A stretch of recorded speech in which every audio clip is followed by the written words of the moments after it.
Okay, Brooks, you just bought your first home. I did. Or I guess we're close to it. I'm going to buy my first But getting home. into a new home can be exciting. And there's probably a lot of renovating projects that you want to do. A lot of Definitely. updating, you want to make it your own, right? Yeah. But today I want to go over a couple of things that you shouldn't do, or at least you should consider, that you don't end up losing a bunch of money renovating your home. Perfect. Okay? I do not want to lose a bunch of money. Okay.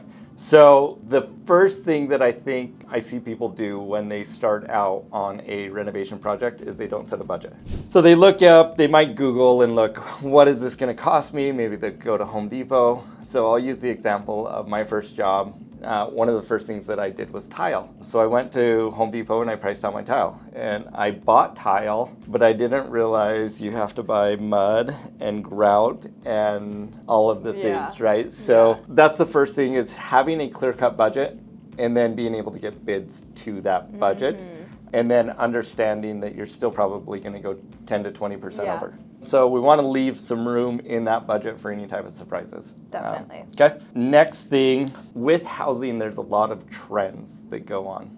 Totally. Some of them last, like some of them do turn into kind of timeless things. But there are things that are trendy. So some of the things that I've seen on some of the trends is people like rip out maybe like really nice cabinets, like wood cabinets, and they'll go with something that's more modern, which can be fine. Just understand that if you're going to go away from things that are timeless, if you go with the trends, depending on when you go to sell, you may end up having to update again. So one of the things though with that is, if you love something, it's okay to do it, but just understand that you may have to redo it. And so, that not everyone loves the same thing that you do. I guess the other thing, on that would be, we painted one of our daughter's room at one time like pink bubble gum. Like it was bright, it was loud, it was it was Pepto-Bismol. She absolutely loved it, but we knew as soon as we moved out, like we went back to a neutral color on the wall. So the next one, and I'll actually reference back to my tile job, trying to DIY past your capabilities.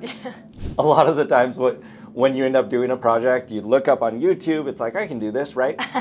Get into it, and a lot of the times, not only do you end up hiring a professional to complete the work, but a lot of the times they have to undo your work. To fix the work, So some of the things, like I think a big one, hanging drywall actually isn't that hard. Like if you want to DIY hanging drywall, go for it. Hire someone to tape and mud. So anyways, that's one of the ones that ends up costing, DIY projects actually end up costing a lot more in the end. So just understand, know your capabilities before jumping into DIY. Okay, so the next one would be ignoring functionality for looks. The one that I'm seeing the trend, so this goes on trends, that I think people are doing for looks that take away, I actually think, from the house, is people putting up, like they'll eliminate a full cabinet in the kitchen for 2 shelves. And it's like, that's where I put all my cups. Like I need that cabinet for all of my kids' cups, my cups. Like, so if you pull that out and you put some decorative shelves right there at the end of the kitchen, just understand that you are taking away space. So again, if you love it, cool, do it. But just understand you may end up having to undo it, or understand that the next buyer may not love it.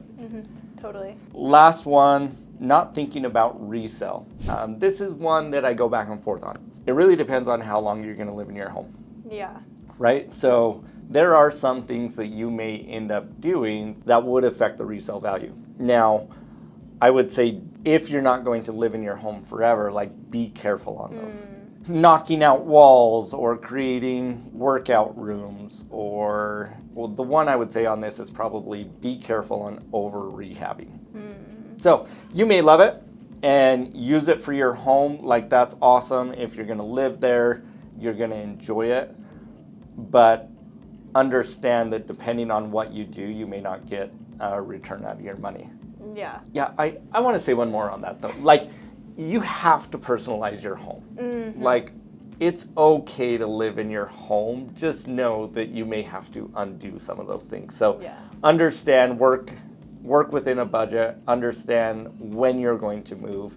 If you're going to move in a year, then stick to personalizing with paint color. So then you can quickly repaint and things like that. But if you're going to be there for the next 20 years, don't not do something because it's going to affect the value in 20 years because you're probably going to have to update and take care of things anyways. Totally. You might as well enjoy your home while you're in it.